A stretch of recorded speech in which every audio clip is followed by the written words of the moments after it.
Here in the middle of suburban Riverside stands a reminder of a complex and painful chapter of American history. When the Sherman Institute opened its doors in 1903, it was one of several off-reservation boarding schools in the country whose mission was to assimilate Native American children into white society. Boys and girls ranging in ages from 4 to 20 years came to Riverside from across the country. They were Sioux, Ojibwa, Crow, Arapaho, Potawatomi, Shoshone, Blackfeet, Mandan, Cherokee, and more.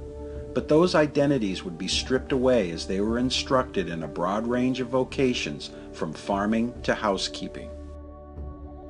The adopted curriculum was modeled after Richard Pratt, the founder of the Carlisle School in Pennsylvania, whose maxim was, "Kill the Indian and save the man." Many children spent 10 or more years living in campus dormitories without seeing home or having contact with family. Tragically, some would never see home or family again. From the Institute's earliest days, illnesses and accidents cut short the lives of dozens of students, and when they died, they were buried here. Come walk with me into the distant past as I explore Sherman Indian School Cemetery in Riverside, California.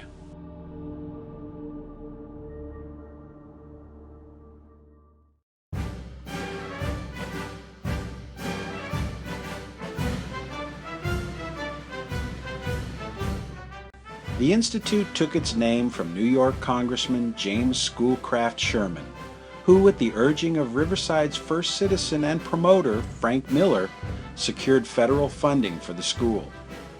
Sherman would go on to serve as vice president under William Howard Taft. When the Indian schools were established, they were lauded as great humanitarian causes, and the public had no reason to believe they were anything but a total success. The Sherman Institute student band was widely celebrated and gave sold-out concerts across the state. And its football team's exploits on the field were splashed across the sports pages from San Diego to San Francisco. But the public was blind to the school's early practices that have since fallen under criticism for a wide range of abuses that painfully sought to strip away their students' proud culture and ancient identities. No matter how well Native Americans assimilated, they had little hope of fitting into a bigoted white society. In 1904, when the Los Angeles Herald wrote about Sherman's first graduating class, it couldn't help itself from reminding students that they had been born barbarians. By the 1940s, Sherman was fully accredited by the Western Association of Schools and Colleges. In 1971, it changed its name to Sherman Indian High School and continues to serve grades 9 through 12 to the present day. The policy of assimilation is now, thankfully, long over. The old mission-style campus that was once a tourist attraction has also been replaced with a modern edifice. But the tiny graveyard for the 65 known students who passed away at the school between 1901 and 1955 is still here. The children's bodies remain for various reasons. Some of them were economic or religious, or owed to the fact that their families' homes were far too remote to reach, or that many of them were orphans when they arrived at the school that became the only home they ever knew. For decades, their unmarked graves sat forgotten and unattended until the 1970s when a plaque was laid. A few years later, a monument bearing the school's mascot and the names of the deceased was erected.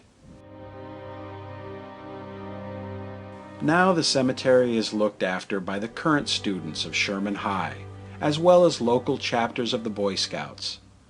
May 3rd has been declared Indian Flower Day, where the cemetery grounds are cleared of weeds and flowers are placed on the graves.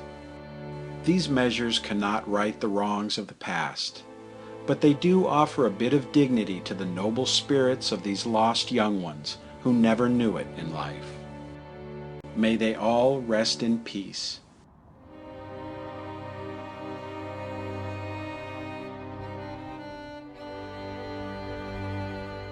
I want to send special thanks to Grave Explorations viewer Martha for suggesting this location. And as always, thank you for watching. And if you haven't already, be sure to subscribe to my channel for more grave explorations.